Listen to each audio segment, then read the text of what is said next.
bukan beragama. Tangan di atas lebih baik daripada tangan di bawah.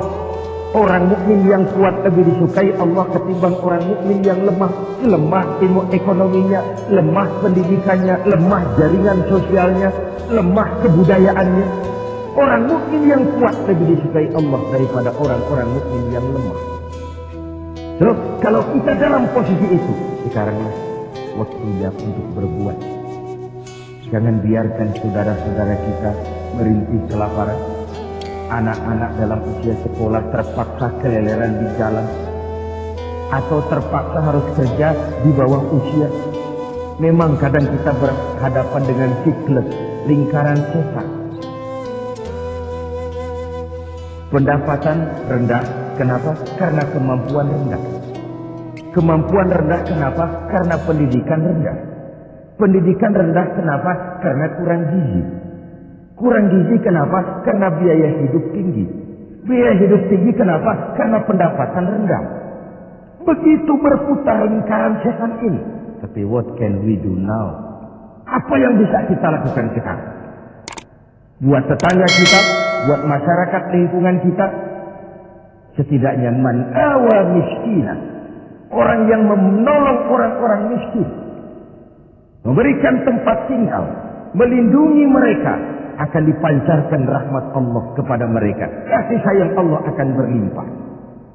Si miskin mungkin tidak akan bisa membalas, tapi Allah akan memberikan balasan melalui jalan yang tidak pernah kita sangka. Ketimbang kita mencari kambing hitam, okelah, yang salah tetap salah, tapi kan dengan argumen, bukan dengan sentimen. Untuk menegakkan kebenaran, bukan untuk menang-menangan. Zakalik, tidak personalik. Menyentuh dan bukan menyinggung. Biarkan hukum tetap tegak. Biarkan penataan ekonomi kita tetap profesional. Sementara kita yang oleh Allah diberikan sedikit kelebihan, sedikit kemampuan, mari kita berbagi untuk mengatasi persoalan bangsa yang memang berat ini. Ini yang pertama. Yang kedua, orang yang akan dapat pancaran rahmat dari Allah itu warahimad dha'ifa. Orang yang punya sifat belas kasih kepada mereka yang lemah. Keberpihakan kepada orang-orang yang tidak berdaya. Tadi saya katakan, kebenaran jarang berpihak kepada si miskin dan si lemah. Hukum sering tidak berpihak kepada si miskin dan si lemah. Tengoklah sekarang. Kalau orang besar punya banyak uang, dapat masalah,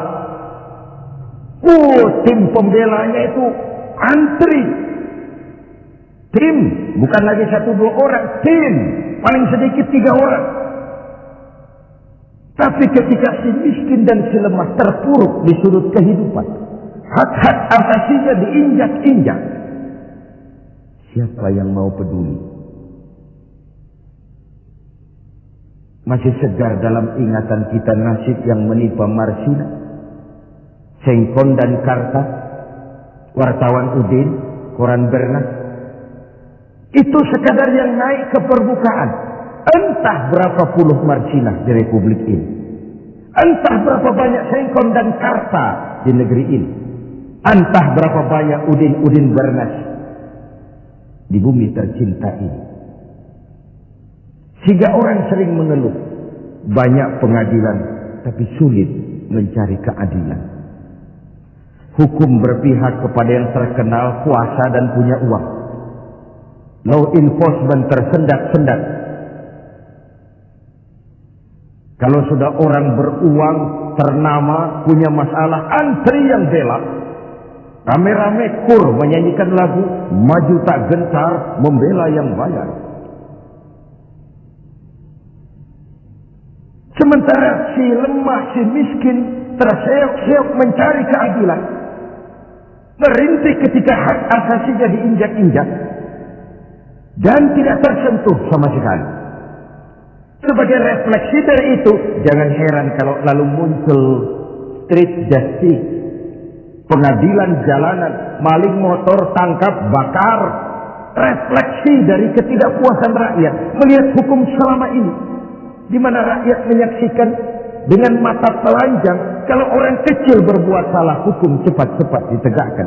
Kalau yang besar salah, orang diam pura-pura tidak mengerti. Di situ tumbuhnya luka rasa keadilan. Karena hukum begitu berpihak. Di kalangan elit di atas sering terjadi bargaining untuk kepentingan pribadi mereka. Dengan label atas nama rakyat.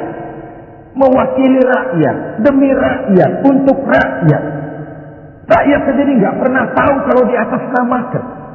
Nyaris rakyat kita lebih sering jadi address, orang numpang alamat. Karena terjadi bargaining position untuk saling menutupi aib dan koreng masing-masing. Masing-masing memegang kartu truf. Kamu bongkar, saya bongkar.